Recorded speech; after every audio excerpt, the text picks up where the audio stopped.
Okay, folks. Don't expect any reviews in the next few days, just because my voice is like shot. I've had a cold for the last few days, and I'm probably not going to be back at full strength until I don't know, next week or something.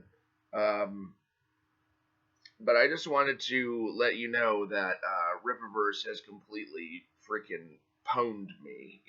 I have been completely pretty much sodomized by this damn company at this point because I went and made a purchase. Because at one point, I have to admit, before gooding, before gooding the polymath, before I read that and that thing broke me, I had kind of some amount of confidence still that the company could get better. That the editing and the writing and everything going into the comics was going to get better. And so when they had that Rippaverse coupon, you could go in and get like 20% off of certain items. I decided to go in and get some shirts because I like wearing comic book shirts and stuff, and I figure, hey, if they're gonna give me 20% off, then I'll get 20% off. And God, I am regretting it now. I'm regretting it now so bad because after reading Gooding Polymath, I was just like, oh God, this company is never going to get any better. They don't know what the hell they're doing, and they never will. So I want to go and show you in increasing pwnedness just how bad the humiliation is of the purchase that I made. So this shirt I'm actually not upset about because I actually like the sentiment involved in it, and I'm okay with having bought this one. I'll live, but it's the 3D assets shirt from Rippaverse. Now, there's so many people out there who are just bitching up a storm about the fact that Rippaverse has used 3D assets and may still even be using 3D assets and just having artists copying them off, laying them down, and I'm just like, guys, whatever. I mean, as long as the artwork looks good and communicates the story. I've got a video out there where it's talking about how Cliff Richards, without any dialogue, if you like take all of the dialogue away from these panels, which I didn't even have to do because Eric July put no dialogue in the panels, you get a story told so well that it's just like hats off to him. I don't care if he had to use 3D assets to do it. That doesn't even matter to me. So all the people who complain about that, I'm just like, you're complaining about the wrong thing. The fact that these are bad books has nothing to do with the 3D asset usage. It has to do with the fact that the stories are bad and the the writing and technique is sloppy and the editing is nowhere to be seen. Those are the kinds of things that need to be addressed. So now we start getting a little bit. Oh, I probably shouldn't have bought this one at all. I mean,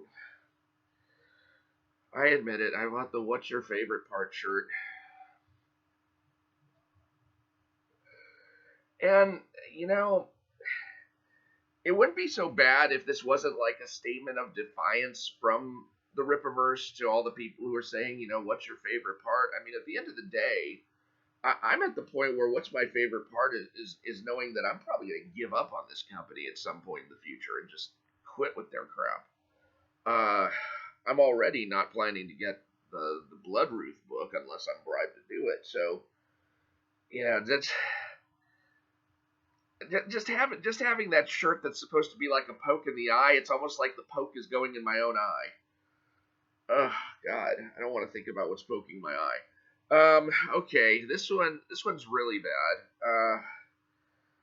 So I got this for 20% off, and then Eric July went and he put it on the goddamn $5 sale.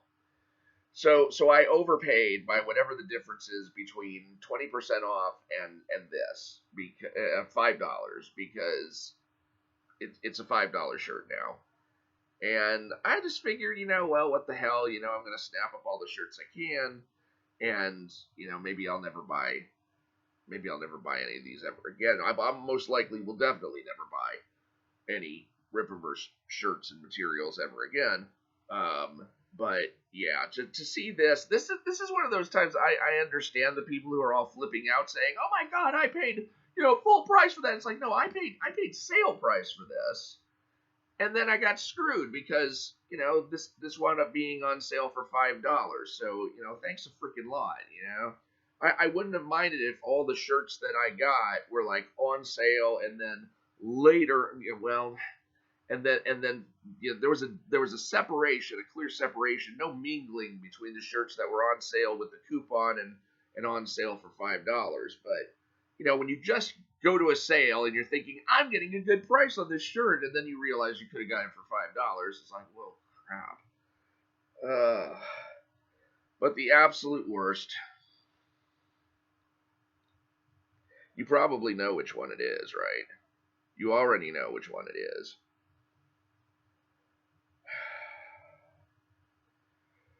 Motherfucking Gooding Services shirt.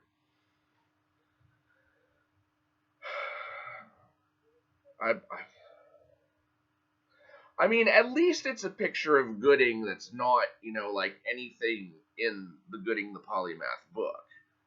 This isn't anything from that. This is Gooding, before his story was basically ass raped by whoever decided to put Gooding the Polymath together in that way. I mean, I can't even begin to tell you how disappointed I am in this book.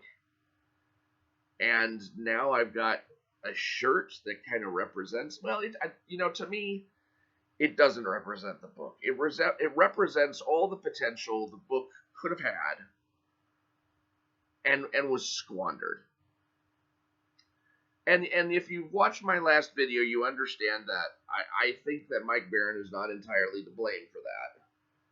I think the large part of that has to do with the Rippaverse editors and how they just don't know what the hell they're doing, and how they cut his script from a 96-page, full book length thing into two 64-page things, and then had to fluff up the information in each one of those. And who knows if they'll ever come out with the second Gooding issue before this company, deservedly folds. So, yeah, I went and I bought I bought 4 freaking t-shirts during the Rippaverse sale. The Gooding one, the Gooding one, insult to injury. This one was not even on sale. This one was not on sale. I paid full price for this shirt. And the reason I did that was because I did not know when it might be offered in some other kind of promotion or whatnot. And I just wanted to go ahead and get it and have the shipping all combined for it. So, yeah, I paid full price for that shirt. So, that is how I have been completely humiliated by Rippaverse this week. So I hope you enjoy my abject humiliation and how my face and my wallet are absolutely down in the dirt from having bought this merchandise that I'm going to wear on these videos, because it's my penance. It's my penance for having faith in Rippaverse, having faith in, well, even having faith in Mike Baron and Will Conrad, and just thinking that, hey, when you've got this kind of talent, I mean, surely the product that's coming out of Rippaverse isn't going to suck this time. And they managed to make the worst damn book Rippaverse ever released. So, yeah, if you haven't seen my reviews on that, go ahead and watch those. I think you'll be quite amazed. And, yeah. So anyway, but like I said, my voice is kind of wonky. I'm probably going to lose it for a couple of days. That's generally how these colds that I get go. I'll wind up with what feels like a sinus infection for a couple of days. And I don't even know if this is anything COVID related, because who knows? It's like COVID is like the next common cold. I don't think I have COVID, though, because the one time that I actually think I had COVID, my taste did change. I drink these Lipton teas all the time, and I drink them every day. And one day, thank goodness it was just for one day, that stuff tasted foul to me. I mean, I was just like, oh, what is wrong? Did I get a bad bottle of Lipton tea? I mean, I went and I just dumped it out. And then I went and I got like, and then I was like, I better try one of the other bottles. And I did that, and it was bad too. And then I said, I better try one of the other flavors. And that's when that one was bad too. I knew it wasn't just like I got a bad 12 pack. I knew that it was like COVID related or something, because I've never had my taste change like that before. And thankfully, it was gone in a couple of days, because I don't know what would happen if I was like permanently rewired and I couldn't drink those Lipton teas anymore. It's like, damn, I finally find something that I can drink on a regular basis, and half of which is diet, which I desperately need. And then now my taste gets rewired where I can't even drink those. So great, But oh lord. So yeah, those reviews that I'll be doing. Dino King is next. After that, I'm probably gonna for a switch, so I'm not doing too much monster stuff. I'm gonna go ahead and do actually what came in third on the list, which is Cargo. In case any of you didn't know, there is a poll going on where I have asked, which of these three things do you want me to review next? And it's Inglorious Rex by Shane Davis, and then there's Dino King by Liam Gray, and then there's Cargo by Andrew Rodriguez. And Andrew Rodriguez and I have actually, done a little bit of, well, I don't know if I can call it collaboration on that. I mean, I've edited some of his work and given him suggestions on how to improve some of the scenes in there. I don't know if he's taken all of my advice or if he's just applied some of it, I think. And then, because there were times when I was like, well, I would redraw this scene like this, and then he's kind of like, I don't think I'm going to be redrawing a whole scene for that. But I've actually got the print version of the book as well as a PDF version. I haven't read that yet, but I know he wants me to review that, so I'm going to go ahead and do that next. And then after that, after I do Dino King, after I do Cargo, which has the editing credit by me in there, so I'm back on the comic book editing scene after after 20 years. Well, when was the last time? It has been almost 30 years since my name has been attached to a comic book. And back in the day, a friend of mine and I put out 2 #1 issues that unfortunately we didn't continue on. I had some issues going on at the time, and I just couldn't finish the book. So we had 2 #1 issues, one of which actually got its own entry in Preview's catalog and was distributed in stores, and I think the other #1 might have been distributed as well, though I'm not sure if I ever saw the entry for that. But it did at least get a print run, and I have I have the pages of those, and one of these days I'm just going to have to go back and show you what an awful job I did as far as writing and scripting some of that stuff. But it's kind of laughable. That came out in like 1998, I want to say. I think it came out in like 1998, 1999,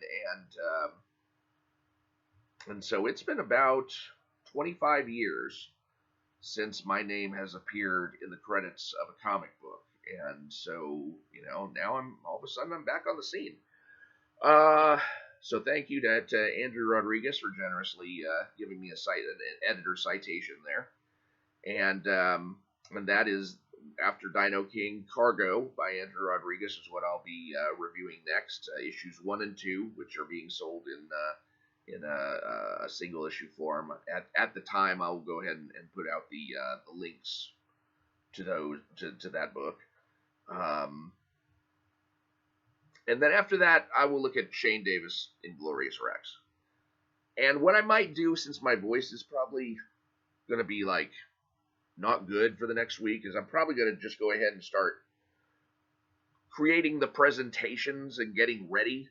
Because I do those PowerPoint presentations. I put all that stuff together, and then I review them several times and try and figure out what it is that I'm going to say over each particular panel. I don't script those, obviously. I mean, I don't go through all the trouble of trying to script what I'm going to say in advance. I just try and have an idea in my head what I'm going to say, and then I go with the video and start going through the presentation, and hopefully I've rehearsed it enough times that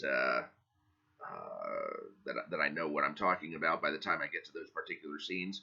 So I think what I'm going to do is I'm going to go through Dino King. I'm going to go ahead and make the presentation for that. I'll go through Cargo. I'll make the presentation for that. I'll go through Inglorious Rex. I'll make the presentation for that. And hopefully by that point, my voice will be back strong enough where I feel like I can actually make the videos and not tire my voice out, and then I'll be able to put those videos together. So that's the plan anyway. But in the meantime, I will be basking in the shame of these Rippaverse shirts that I've bought, and I will make sure to wear them on later videos and even outdoors, because, you know, my humiliation at this point is deserved and needs to be complete. All right. Thanks for watching. I'm Mike Bertica. Please do subscribe if you haven't already, and I will talk to you later.